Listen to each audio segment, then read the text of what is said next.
Alam mo ba kung ano ang mga topics na dapat mong i-review para sa Criminal Law Book 1? Baka ang dami mong nire-review na hindi naman kailangan para sa Criminal Law Book 1. Sa videong ito, pag-aaralan natin kung ano lang ang mga topics na kailangan para sa Criminal Law Book 1 based sa ating Table of Specification. Ang Criminal Law ang isa sa mga pinakamahirap na subjects ng board exam because this involve analytical thinking sa pagsagot ng mga questions. At ang pundasyon para masagot mo ang mga katanungan na yan ay ang basics ng subject na ito.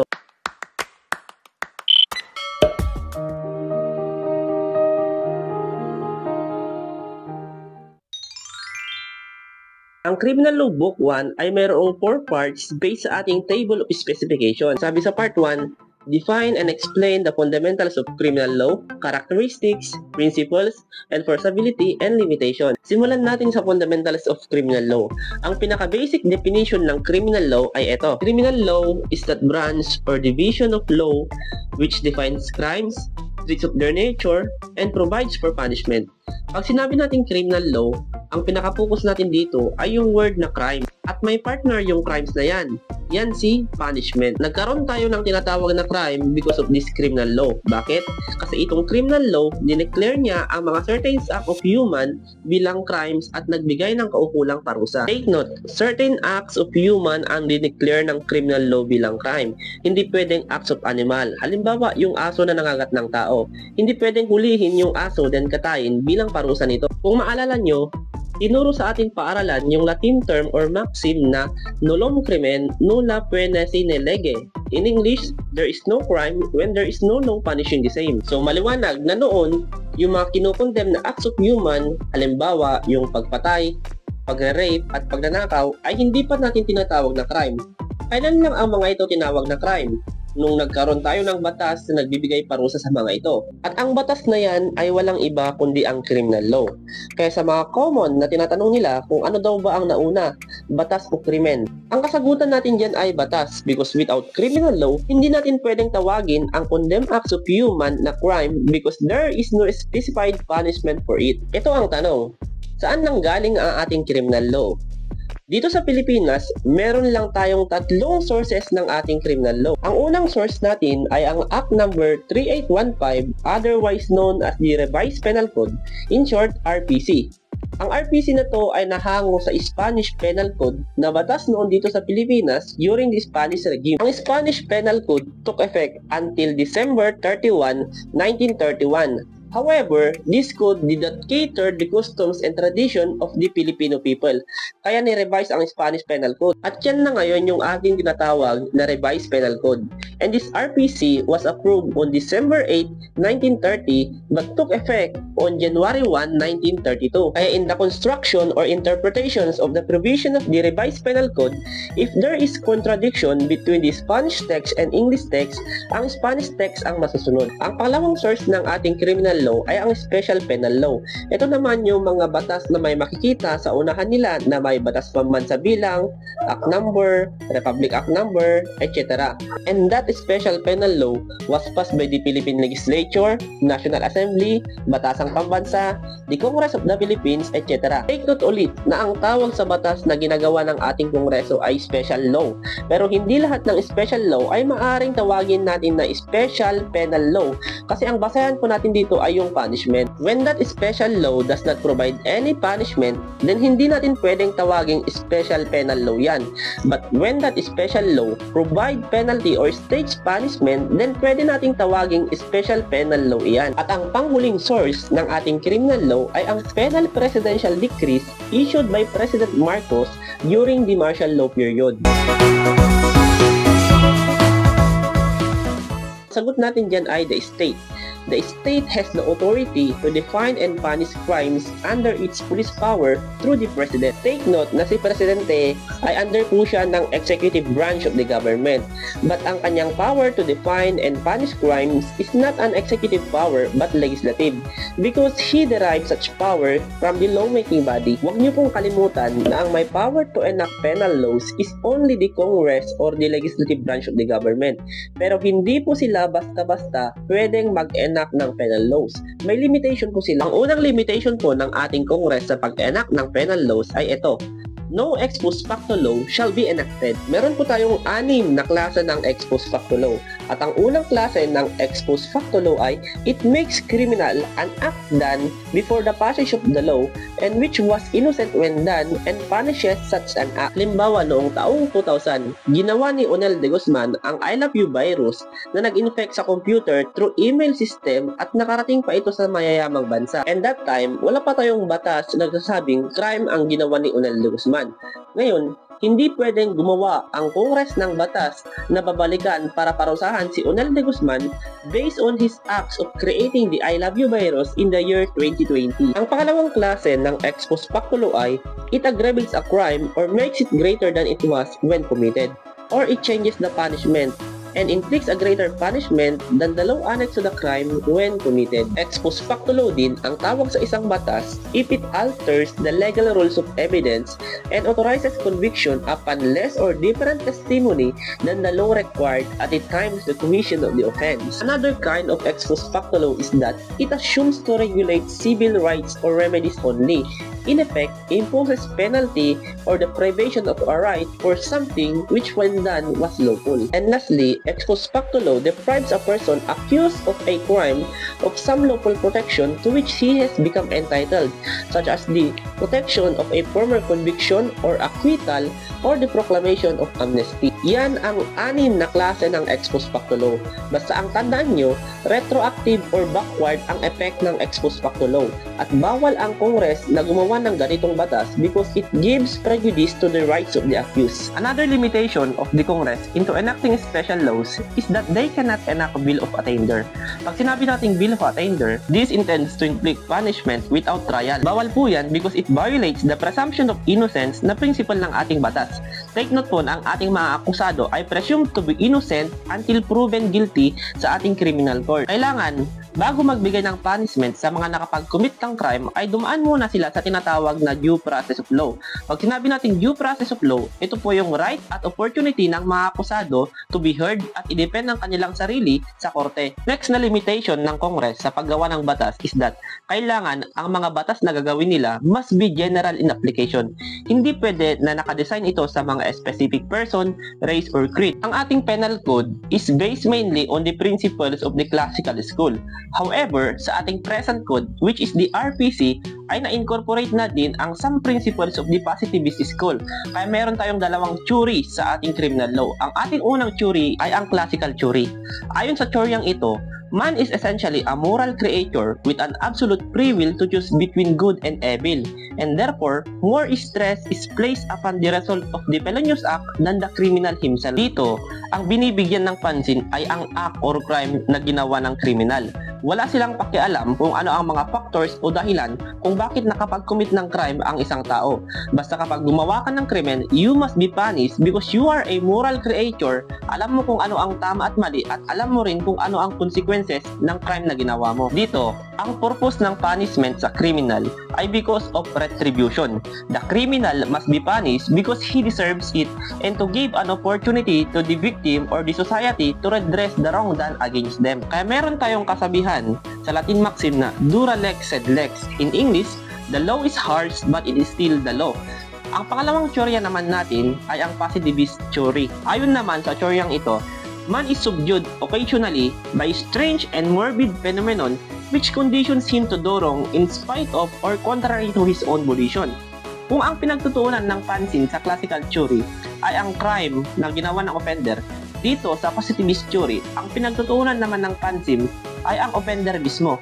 Tinitignan kung ano ang mga dahilan or factor kung bakit nakapag-commit ng crime ang isang offender. Sabi dito, ang tao daw ay moral creature.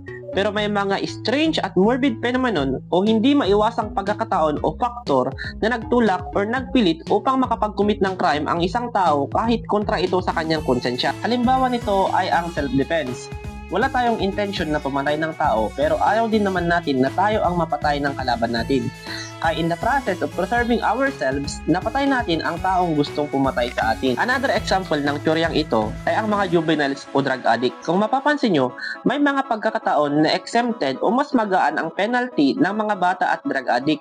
Dahil yan dito sa positivist theory. Ang purpose kasi kung bakit pinaparusahan ang offender sa teoryang ito ay reformation. Kaya meron tayong tinatawag na probation, parole, o good conduct time allowance ng ating mga person deprived of liberty or PDL. Kasi the offender is regarded as socially sick who needs treatment, not punishment. Now, meron din tayong tinatawag na eclectic or mixed philosophy. Ito po yung combination ng classical at positivist thinking. Yung mga crimes that are social and economic in nature should be dealt with positivist manner. Kaya meron tayong tinatawag na justifying, exempting, o mitigating circumstances. Yung mga heinous crimes naman should be dealt with classical manner. Kaya dati, kapag rape o murder ang nakomit, meron tayong death penalty as capital punishment. Pati sana yung mga guilty ng plunder at graft and corruption, no, dapat death penalty din sana. But take note, ang death penalty as capital punishment is still suspended by Republic Act 9346. Dumako naman tayo sa characteristics of criminal law. Meron po tayong tatlong characteristics ng ating criminal law. Ang unang characteristics natin ay ang principle of generality. This means that the law is binding to all persons who resides or sojourns in the Philippines. Ang criminal law natin governs all persons within the country regardless of their race, beliefs, sex, color, creed, age, or personal circumstances. Ibig sabihin, Kristiyano o Muslim ka man, mahirap o mayaman ka man, guwapo o pangit ka man, you are not exempted sa ating criminal law if you commit crime. Sabi nga nila, no one is above the law. Pero tandaan nyo na in every general rule, there is an exemption. Kaya dito sa principle of generality, meron po tayong certain exemptions dito brought about by principle of international law. Ayon po sa principle of public international law, sovereigns and other head of the states, ambassadors, ministers, charges d'affaires, and other diplomatic officials are exempted sa application ng ating criminal law if they commit crime in relation to their official functions. Take note that consuls are not diplomatic officials, kaya hindi sila exempted sa ating criminal law. Under din ng law of preferential application, we have Republic Act 75, which states that yung judge o prosecutor na humawak sa kaso ng mga ambassador or prime minister of the state and its domestic or domestic servant shall be liable sa batas nito. But take note that this rule is not absolute. Another exemption sa application ng ating criminal law are those provided by treaties or treaty stipulations. Halimbawa nito ay ang Visiting Forces Agreement or VFA between the United States and the Republic of the Philippines. Isa sa mga agreement dito ay kapag nakapag-commit ng crime ang isang US personnel in relation to the performance of his duties or against the property, personnel, or security of the United States, ang may exclusive jurisdiction dito ay ang US authorities. Ang Revised Penal Code or other penal law is not applicable din sa ating mga Philippine military personnel if they committed crimes which is service-connected or in relation to the Articles of War. In that case, ang may exclusive jurisdiction po sa kanila ay ang ating Court Martial or the Military Court of the Armed Forces of the Philippines as provided by Republic Act 7055. Ang pangalawang principle po ng ating criminal law ay ang principle of territoriality. Kung ang pinag-uusapan natin sa principle of generality ay ang tao na subject ng ating criminal law, dito sa principle of territoriality, ang pinag-uusapan natin dito ay ang lugar kung saan applicable ang ating criminal law. Territoriality means that the penal laws of the country have force and effect only within its territory and it cannot penalize crimes committed outside its territory. Pag sinabi nating territory, hindi lang po limited sa lupa where our sovereignty resides but also includes our maritime and internal waters as well as its atmosphere. For this matter, ang tawag po natin sa jurisdiction which is exercise over the land ay terrestrial jurisdiction. Ang tawag naman natin sa jurisdiction which is exercise over the maritime and interior waters ay fluvial jurisdiction. At aerial jurisdiction naman ang tawag sa jurisdiction which is exercise over the atmosphere. Para masagot ang tanong na yan, let's dive into the Philippine Archipelagic Rule. Sabi dito, all bodies of water comprising the maritime zone and interior waters abounding different islands of Philippine archipelago are part of the Philippine territory regardless of their breadth, width, depth, or dimension. For information of everybody, our President, Ferdinand R. Marcos Jr., signed into law the Republic Act 12064, otherwise known as the Philippine Maritime Zone Act, and the Republic Act 12065, otherwise known as the Philippine Archipelagic Sea Lanes. Sabi sa RA 12064, ang sukat ng ating territorial sea ay nasa 22.22 km or 12 nautical miles. Ang sukat naman ng ating contiguous zone ay nasa 44.45 km or 24 nautical miles from baseline. At ang sukat ng ating exclusive economic zone ay nasa 370 km or 200 nautical miles. Sinasabi dito na Philippine Maritime Zone ang tawag sa ating internal waters, archipelagic waters, territorial sea, contiguous zone, exclusive economic zone at continental shelf. Take note, na sa territorial sea, meron tayong full sovereignty and we are free to set our own laws. Ang exclusive economic zone naman ay part of the sea provided by the United Nations Conventions on the Laws of the Sea or UNCLOS, at ang karapatan natin dito ay to explore and use its natural and marine resources. Under Article 2 of the Revised Penal Code, it says that our criminal law is applicable only within the Philippine territory. Pero meron pa tayong exemption dito. Meron tayong tinatawag na extraterritoriality. This means that our criminal law is still applicable even outside the Philippine territory when the crime is committed under the following circumstances. Number 1, if an offense is committed inside a Philippine ship or airship. Meron tayong dalawang requirements para magkaroon tayo ng jurisdiction sa mga offense committed in a Philippine ship or airship. Una, kailangan ang Philippine ship at airship ay nakaregister sa Philippine Bureau of Customs. Pangalawa, kailangan ang Philippine ship ay nasa high seas at ang Philippine airship ay nasa international airspace. Pero hindi po basta-bastang nagkakaroon ng jurisdiction sa mga Philippine ship. Meron din tayong two rules as to crime committed aboard a foreign vessel. We have the French rule at English rule. Under sa French rule, sabi dito, if a foreign vessel is anchored within the Philippine waters, crimes committed inside that foreign vessel are not triable within the Philippines unless the commission of that crimes affects our peace and security and the safety of our state is endangered. Halimbawa, kapag may Chinese vessel na naka-anchor sa Philippine waters at may murder or physical injury na nakomit inside that Chinese vessel, ang may jurisdiction sa crimes na yan ay China kung hindi naapektuhan ang ating peace and security. Under sa English rule naman, if a foreign vessel is anchored within the Philippine waters and a crime is committed inside that foreign vessel, that crime is triable within the Philippines unless the crime merely affects the things inside the vessel. Halimbawa, kapag ang Chinese vessel ay naglalayag within the Philippine waters at may treason or espionage na nakomit inside that Chinese vessel, ang may jurisdiction sa crime na yan ay Philippines because the crime is not merely affecting the things inside that Chinese vessel but it affects the public security. Take note na between the French rule at English rule, ang sinunod ng Pilipinas ay ang English rule. Ang English rule at French rule ay hindi magkakontra. Ang exemption ng French rule, ayan yung English rule. At ang exemption naman ng English rule, ayan yung French rule. E paano naman kapag ang naka-anchor na foreign vessel sa Philippine waters is not registered within any country? Sino ang may jurisdiction dyan? Ang may jurisdiction sa lahat ng crimes na makomit inside that vessel ay Philippines. Because under international law rule, any vessel which is not registered in accordance with the laws of any country ay considered pirate vessel. And piracy is a crime against humanity in general, and pirates can be prosecuted wherever they go. What if a crime is happened inside a war vessel naman? Sino ang may jurisdiction? Ang may jurisdiction sa lahat ng crimes committed inside a war vessel ay kung kaninong bansa ang war vessel na yan, because war vessel is a part of the sovereignty of the country where they belong. Hindi applicable ang French rule at English rule sa mga war vessels kasi ang French rule at English rule nito ay applicable lamang sa mga merchant vessels. Ang pangalawang case sa extraterritoriality principle natin ay the criminal law of the Philippines is applicable against those who should forge or counterfeit any coin or currency note of the Philippine Islands or the obligations and securities issued by the government of the Philippine Islands. Halimbawa, si Mr. A, nasa US siya at gumawa siya ng forged or counterfeit currencies of the Philippines, siya ay liable pa rin sa Philippine laws kahit siya ay nasa US. At kapag yung mga forged or counterfeited currencies, obligations, and securities ay na-introduce dito sa Pilipinas, lahat ng mga tumulong or connected with the introduction with that forged or counterfeited currencies, obligations, and securities ay liable also. Ang ating criminal law ay applicable din sa mga public officials at employees na nasa labas ng ating bansa at nag-commit ng offense in the exercise of their functions.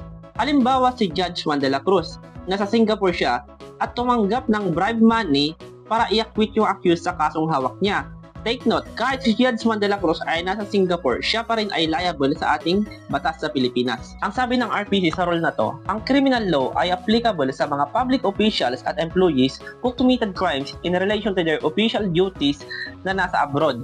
Pero take note, kahit na yung crimes they committed it are not related to their official functions, if they committed it inside the Philippine Embassy in that foreign country, sila pa rin ay liable because an embassy is considered an extension of sovereignty of a country. Ang last principle ng ating extraterritoriality ay, ang criminal law is still applicable to those who shall commit any of the crimes against national security and laws of the nation as defined in Title 1 of the Book 2 of this revised penal code.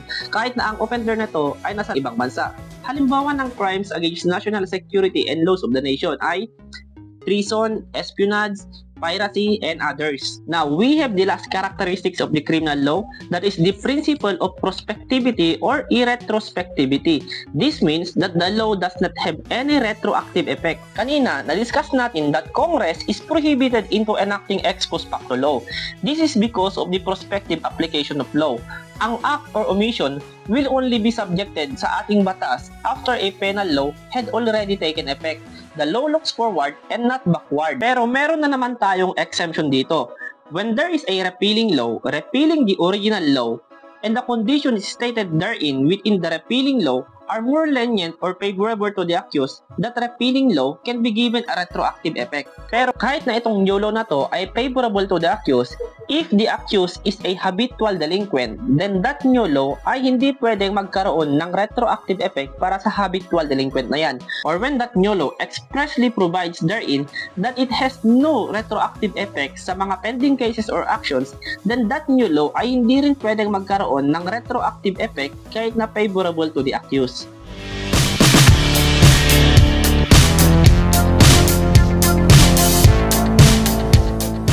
Now, let's take a look sa definition of crime naman. Sabi dito, crime is an act or omission in violation of law. Based sa definition of crime, we can interpret that there are two ways to commit the crime, the act and the omission. Pag sinabi nating act, this refers to any kind of body movement that produces change into the external world. Ito yung mga nakikita or yung tinatawag natin na overt or external act. Pero, yung act na tinutukoy must be the one being defined in the revised penal code. Halimbawa, ito po yung murder, physical injury, rape. Sa omission naman, ito yung wala ka nang ginawa pero pwede ka pa rin makasuhan because omission means the failure or refusal to perform the duty required by law. Dito sa omission, may duty ka na nire-require ng batas pero hindi mo ito ginawa. Halimbawa ay ang kasong abandonment of person in danger. Take note na under the law, we have the duty to render assistance sa mga taong nangangailangan ng tulong or mga taong under the danger of dying or nasa uninhabited place or may sugat. Kapag hindi natin tinulungan yung mga tao na yan, papasok na po si omission at ang pwedeng kaso natin ay ang abandonment of person in danger. Ang ating mga krimen ay pwede ding tawaging mala inse at mala prohibita. Mala inse ang tawag sa mga crimes that are inherently evil or bad from the beginning. Always na yung mga violations of the revised penal code ay tinatawag nating mala inse, or when it refers to a single crime, the term is malum inse. Generally, mala prohibita naman ang tawag sa mga crimes that are punished by the special laws. But take note na hindi lahat ng mga crimes na pinaparusahan ng special laws ay tinatawag natin na mala prohibita. Kasi if the crimes are inherently evil or talagang masama ang crime na yan, ang tawag pa rin natin dyan ay mala inse. But kapag ang crimes ay hindi naman talagang masama, yan ay mala prohibita, or when it refers to a single crime, that is malum prohibitum. Paano ba ma-distinguish kung ang crime na yan ay malum inse o malum prohibitum? Ganito po yan. Kapag inalis mo yung batas na nagpaparusa sa act na yan, and still that act ay masama talaga or evil kahit na walang batas na nagpaparusa, that is a malum inse. Ito yung mga crime committed willfully or with malice or may intention. Halimbawa nito ay ang PD 532 or piracy under the Philippine waters. Kapag naman inalis mo yung batas na nagpaparusa sa act na yan, and the act became not inherently wrong naman, naging wrong lang kasi nagkaroon ng batas that penalize it, that is a malum prohibitum. Halimbawa nito ay ang jaywalking. Dito sa mala inse, ang good faith or lack of criminal intent is a valid defense unless it is a product of culpa. But sa malum prohibitum or mala prohibita, always na ang lack of criminal intent or good faith is not valid as a defense. Next, meron din tayong kinatawag na 3 categories of crime. Ito sina felony, offense, at misdemeanor. Kapag sinabi nating felony, ito po yung mga crimes na makikita under the Revised Penal Code. Halimbawa, homicide, abduction, physical injuries, etc. Kapag sinabi naman nating offense, generally, this refers sa mga violation of the special laws. But take note na hindi lahat na violation of special laws ay matatawag na offense. Kasi, when a special law uses the nomenclature of the RPC in the imposition of penalties or provides amendment to the RPC, ang special law na yan ay matatawag na felony. Example po yan ay ang RA 11648. This special law provides amendment to the statutory rape of the RPC. Under Article 266 of the Revised Penal Code, ang age requirement ng victim sa statutory rape ay under 12 years old. Pero inamend ito ng RA 11648 at mula sa under 12 years old, itinaas ito sa under 15 years old.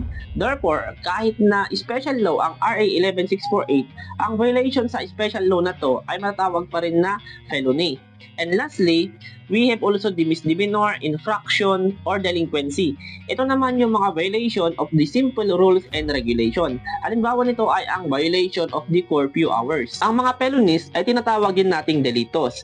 A felony can be committed either by dolo or culpa. Pag sinabi nating dolo, ito po yung term na ginagamit natin sa mga felonies committed by means of deceit. At meron daw deceit when the crime is committed with deliberate intent. Take note na ang deceit is not the proper translation of dolo. Ang equivalent po ng dolos ay yung malice, or ibig sabihin may intention yung offender na mag-commit ng crime. That's why tinatawag din natin ang dolo bilang intentional felonies. Ang dolo po ay mayroong 3 requisites. Una po ay freedom. Ibig sabihin malaya o walang nagpilit sa offender na gawin ang crime. Pangalawa po ay ang intelligence. Ito naman yung kakayahan ng offender na i-determine the morality of human act. In short, alam niya ang pinagkaiba ng right and wrong. At ang pangatlo po ay ang intent. Ito po yung pinaka-importanteng requisites ng dolo. Ito po yung determinasyon ng offender na gawin ang krimen, and it is manifested by the instrument used of offender in committing the crime. Sa pag-commit ng crime, kapag nagsama po ang 3 requisite ng dolo, which is the freedom, intelligence, at intent, ibig sabihin, there is a voluntariness in the commission of act. Ibig sabihin, merong intention si offender na mag-commit ng crime. Ang pangalawang means to commit a felony is by means of culpa. This is the commission of a crime by means of fault. At meron din tayong 3 requisites sa culpa na ito. Una ay freedom, pangalawa ay intelligence, at pangatlo po ay lack of criminal intent but the crime was still committed kasi merong imprudence, negligence, lack of foresight, or lack of skill. Pag sinabi nating imprudence, ito po yung deficiency of action. It is the failure to take necessary precaution to avoid injury or damage to property, and it usually involves lack of skill. Halimbawa, si Alpha nag-drive ng sakyan along the road, and eventually, nabangga niya si Charlie kasi umuulan. Dito, walang intention si Alpha to cause injury kay Charlie. Pero he committed a crime against kay Charlie because he failed to take necessary precaution. Alam na nga niyang umuulan, dapat nag-ingat na siya. Pag sinabi naman nating negligence, ito po yung deficiency of perception. It is the failure to use due diligence or pay proper attention in foreseeing the injury or damage to be caused. This usually involves the lack of foresight. Ang crime na halimbawa ng culpa ay yung mga reckless imprudence resulting to homicide, physical injury, or damage to property. Tandaan nyo na si both dolo at culpa ay parehong may freedom at intelligence. Sa pangatlong requisite sila nagkatalo. Kasi sa dolo, ang crime ay nakomit because of deliberate intent ni offender. Sinadya niya. Sa culpa naman, walang intent si offender na mag-commit ng crime but he is still liable kasi may imprudence or negligence on his part. Now, let's proceed sa mga stages of felony, which is the attempted, frustrated, at consummated. Take note na itong mga stages of felony ay applicable lamang sa dolo. Hindi po sila applicable sa culpa. Sa dolo, bago tayo magkaroon ng mga stages of felony, ay meron tayong tinatawag na development of crime. Magsisimula ang development of crime sa tinatawag natin na internal acts. Pag sinabi nating internal acts, ito po yung mga mere plans at intents, but usually hindi po sila punishable because there is no physical form yet. No matter how wrongful your plans, kahit nasa isip mo pinapatay mo yung kaaway mo o sa isip mo nire-rape mo yung crush mo, hindi po yan punishable as long nasa isip mo lang. Pero kapag pumasok ka na sa pangalawang development of crime, which is the external acts, pwede ka nang maging liable. External acts involve preparatory acts and acts of execution. Ang preparatory acts ay ito yung mga acts which is tending toward the crime, while ang acts of execution ay ito yung mga acts which is directly connected to the crime. Sa acts of execution natin makikita sina attempted, frustrated, at consummated. Ano ba kasi ang pinagkakaiba ng mga stages of felony na ito? Sa attempted stage, there is an attempt when the offender commences the commission of a felony directly by overt acts and does not perform all the acts of execution which should produce the felony by reason of some cause or accident other than his own spontaneous desistance. Si offender daw, sinimulan niyang i-execute yung plano niya pero hindi niya natapos kasi ang tanging nagawa lang niya ay ang overt acts at hindi niya nagawa lahat ng acts of execution na kailangan para ma-accomplish niya yung intention niya. Pag sinabi nating overt acts, this indicates the intention of the offender to commit a particular crime na kapag hindi raw ito na-interrupt ng external obstacles nor by voluntary desistance ni offender will logically and necessarily result into the crime intended by the offender. Sa attempted stage, ang reason kung bakit hindi nagtagumpay si offender na i-execute yung kanyang plano ay because yung kanyang overt act was interrupted by some cause or accident. Halimbawa, si A tinutok niya yung baril niya kay B. But when he is about to press the trigger, hindi pumutok yung kanyang baril because yung bala pala ay dud bullet. Yung dud bullet ay considered na some cause or accident kaya hindi nagtagumpay si A na i-execute ng kanyang intention to commit the crime. E paano naman kung tinutok ni A yung kanyang baril kay B? Pero bigla itong nagsisi at naawa kay B kaya hindi niya tinuloy na patayin si B. Take note na yung pagkaawa ni A kay B ay matatawag na spontaneous desistance. Sa attempted stage, kapag nagkaroon si offender ng spontaneous desistance kaya hindi niya tinuloy yung masamang balak niya, it will negate his criminal liability. Pero pwede pa rin siyang makasuhan sa acts na ginawa niya but not to the attempted stage of the felony he intended to commit. Next, dumako naman tayo sa frustrated stage of the felony. Sa frustrated stage of the felony, the offender had performed all the acts of execution which would produce the felony as a consequence, but which nevertheless do not produce it by reason of causes independent to the will of the perpetrator. Ang frustrated stage of the felony, mga kapatid, ay parang pag-ibig lang yan. Yung tipong ginawa mo ng lahat ng kagustuhan niya, pero nung tanungin mo kung mahal ka niya, hindi pala. In short, pinaasa ka lang, frustrated ka ngayon. Parang ganun lang din ang frustrated stage of the felony. Ang akala ng offender, nagtagumpay na siya because he had performed all the acts of execution. But lingid sa kanyang kaalaman, nagkaroon ng causes independent to his will kaya hindi nagmaterialize yung crime which he intended. Halimbawa, binaril ni A si B sa kanyang dibdib. Nung nakita na ni A na natumba si B at sumirit yung dugo, tumakbo na siya papalayo kasi ang akala niya nagtagumpay na siya. Pero nung nakaalis na siya sa crime scene, dumating itong si C at tinakbo niya agad itong si B sa hospital. At because of the timely intervention ng mga doktor, B was able to save.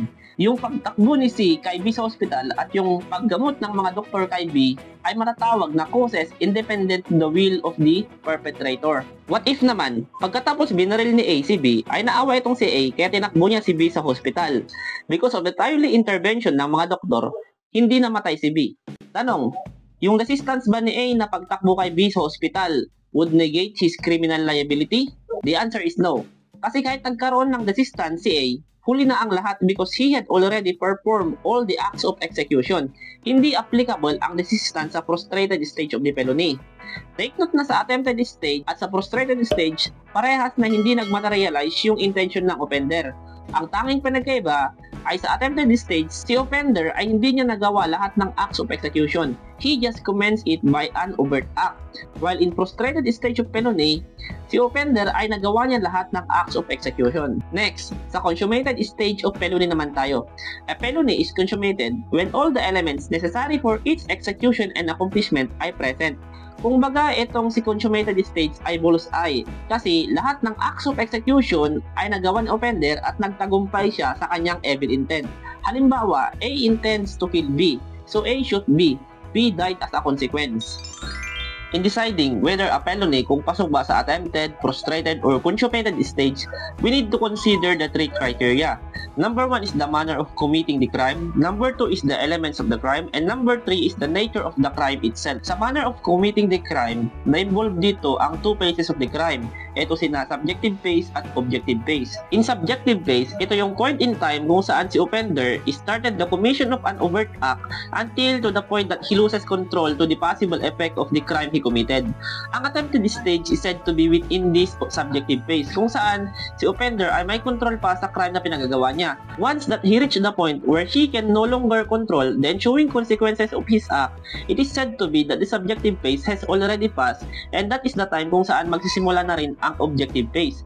Ang frustrated at consummated stage of felony is said to be within this objective phase. If the felony resulted as a consequence to the act of the offender, then it is consummated.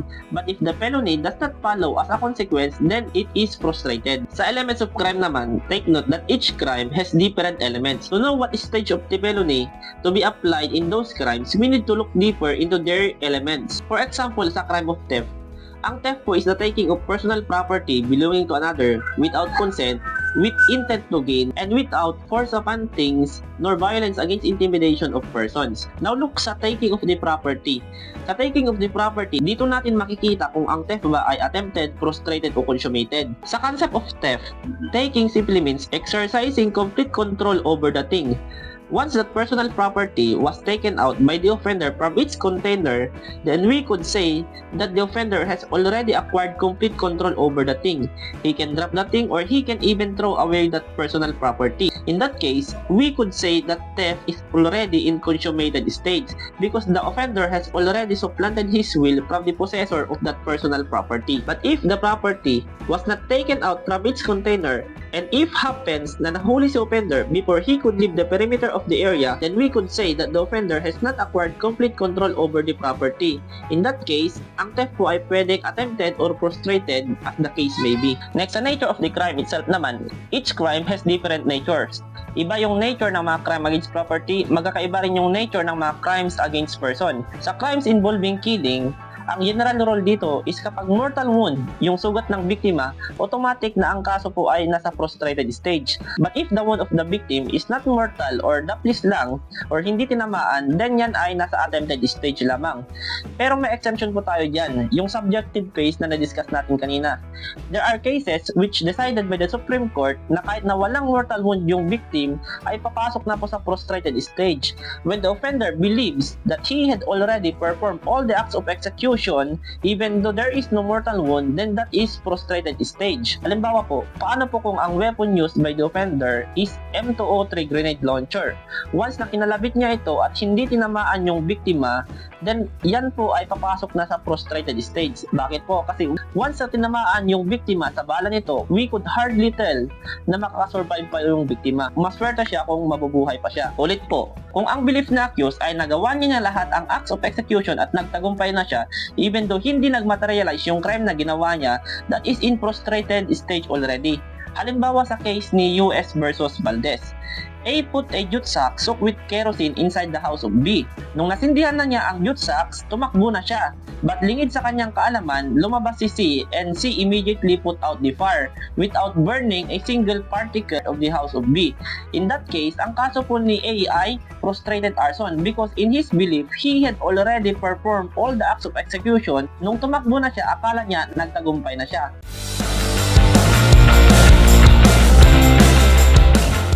Meron po tayong two ways para magkaroon ng criminal liability ang isang tao based sa Article 4 of the Revised Penal Code. Ang una ay, criminal liability shall be incurred by any person committing a felony although the wrongful act done be different from that which he intended.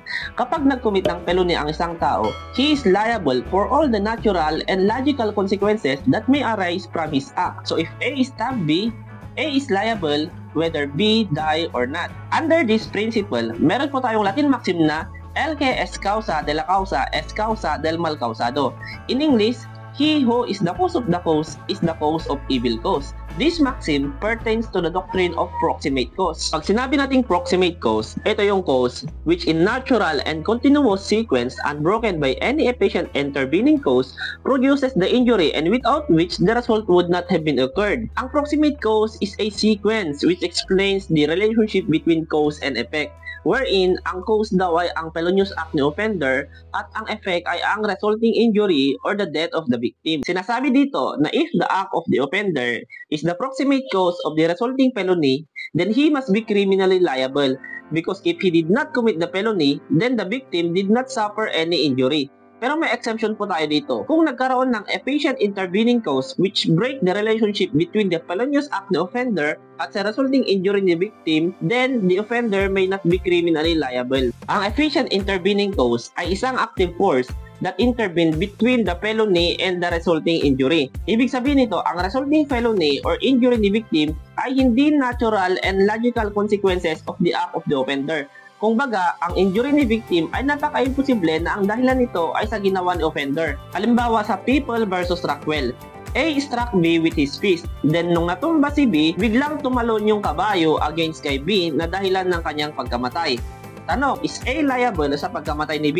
The answer is no, because yung pagkamatay ni B ay hindi natural and logical consequence ng pagsuntok ni A. Yung pagtalon ng kabayo over kay B na dahilan ng kanyang pagkamatay, ayan yung halimbawa ng efficient intervening cause. Also, kapag ang resulting injury ni victim is because of his intentional act, the offender is not liable. Ibig sabihin, pinalala ni victim intentionally yung kanyang sugat para lumala din ang liability ni offender. Halimbawa sa US versus De Los Santos case, A inflicted slight physical injuries against kay B. Ang ginawa ni B, nilublom niya yung kanyang sugat sa contaminated water para lumala ito. Ngayon, na-infect ito at naging serious. Dito, si A is not liable for serious physical injury kasi si B ay nagkaroon ng ill intent na palalahin yung kanyang sugat. Pero, may mga instances din kung saan the wrong done to the victim is different from the intended one by the offender. In these cases, the offender is still liable although the wrongful act done to the victim is different from that which she intended, as long as yung act ng offender is the proximate cause of the resulting injury ni victim. Ano po ba yung mga cases kung saan the resulting injury or the wrong done to the victim is different from that which is intended by the offender? Ito po yung error in personae, aberratio ictus, at praeter intentionem. Sa error in personae at aberratio ictus, take note na may two kinds of victim po tayo dito, si intended victim at si actual victim. Ang error in personae ay tinatawag din natin na mistake in the identity of the victim. Ito po yung circumstance kung saan ang actual victim ni offender sa kanyang ginawang felony ay iba sa kanyang intended victim. For example, Alpha intends to shoot Bravo, pero ang nabaril ni Alpha si Charlie pala kasi ang akala ni Alpha si Charlie ay si Bravo. The offender had committed mistake in identifying his target because maybe the intended victim was not present at the crime scene. Next, sa aberratio ictus naman, we call this as mistake in blow. Ito naman yung circumstance kung saan the offender hit somebody else, not his intended target, because of lack of skill or fortuitous instances. Halimbawa, si B and C ay magkasamang naglalakad. Gustong barilin ni A si B pero ang tinamaan ay si C. Dito sa aberratio ictus, si intended victim at si actual victim ay parehas na nasa crime scene. The offender had directed his blow kay intended victim pero ang tinamaan ay si actual victim because of poor aim or lack of skill. Sa praeter intentionem naman, ito yung tinatawag natin na the act exceeds the intent or the injurious result is greater than the intention ni offender. Halimbawa, si A sinuntok niya si B sa likod, then natumba si B at nauntog yung ulo niya sa semento na dahilan ng kanyang pagkamatay. Dito, si offender ay walang intensyon na patayin si B because ang tanging intensyon lang niya ay suntukin si B, pero the result is graver than the act committed by the offender. Sa instance na ito na praeter intentionem, pati na rin sa error in personae at aberratio ictus, the offender is still liable because his act is the proximate cause of the resulting injury. Now, ang pangalawang way para magkaroon ng criminal liability ang isang tao ay matatagpuan sa second paragraph of the Article 4 of the Revised Penal Code. Ito yung tinatawag natin na impossible crime. Criminal liability shall be incurred by any person performing an act which would be an offense against person or property were it not for inherent impossibility of its accomplishment or on account of the employment of inadequate or ineffectual means. Ito yung kaso ng mga taong may criminal intent to commit a crime pero nung i-execute nila yung kanilang evil intent, hindi nila alam na hindi pala sila magtatagumpay because of three possible reasons. Number 1, inherent impossibility of its accomplishment. enforcement. Number 2, yung means or method na ginamit ng offender ay inadequate. And number 3, yung means or method na ginamit ng offender para makommit yung kanyang crime ay ineffective or ineffectual. Pag sinabi nating inherent impossibility, sa Tagalog, likas na imposible. Halimbawa, si A ay gusto niyang patayin si B. Then one evening, A entered the house of B, then he shoot the body of B which he thought na natutulog, not knowing that B was already died hours ago. Dito, si A is liable for impossible crime of murder because likas na imposible na magtatagumpay siya because hindi mo pwedeng patayin yung taong patay na. Next, sa employment of inadequate means naman, let's take an example para mas maintindihan natin. Si A intends to kill B. Ngayon, naglagay si A ng small quantity of poison sa inumin ni B. Nung ininom ito ni B, hindi siya namatay because yung small quantity na nilagay ni A cannot bear to kill a person. At kahit na sinong tao ang iinom dito, hindi siya mamamatay. Dito, yung means na ginamit ni A to commit the crime is inadequate kaya hindi siya nagtagumpay. Next, sa employment of ineffective or ineffectual means naman. Let's take an example again. A wants to poison B. Pero when he executes his plans, ang akala ni A na nailagay niya sa pagkain ni B ay arsenic, when in fact asukal pala. Therefore, si B ay hindi namatay. Take note na sa impossible crime, ang intention ni offender to commit ay crime against person or property. Kung ang intention ni offender to commit ay other than the crime against person or property, do not talk with impossible crime anymore. Then, saka lang po tayo papasok sa impossible crime if there are no other felony na pwedeng ikaso kay offender. Kasi itong impossible crime is a crime of last resort. Halimbawa, si A ay palagi niyang nakikita si B na nagsusuot ng gold watch. Then one time, he intends to rob B. A pointed his gun to B and asked for the watch. Pero naiwan pala ito ni B. Dito, hindi po tayo agad papasok sa impossible crime. Kasi yung pagtutok ni A ng baril kay B already constitute the crime of grave threat. I feel nauseous, believe me. Never had a lot of shit come easy. Had to work hard, struggle just to be me. Had to rise up just so they could see me. Did what I had to do just to feed me. And what was left over I put towards my dreaming. But the only thing in life that has meaning are the things you gotta work for, believe me. Take into your hands a plan. Your own hands can land your own brand. And damn, I feel like no one takes accountability. They want the credibility, convincingly unwilling to put in the hours it takes to get some power. Don't be f***ing sour. Take a cold shower. Scream until you're louder. Work until you're prouder. And f*** all the doubters.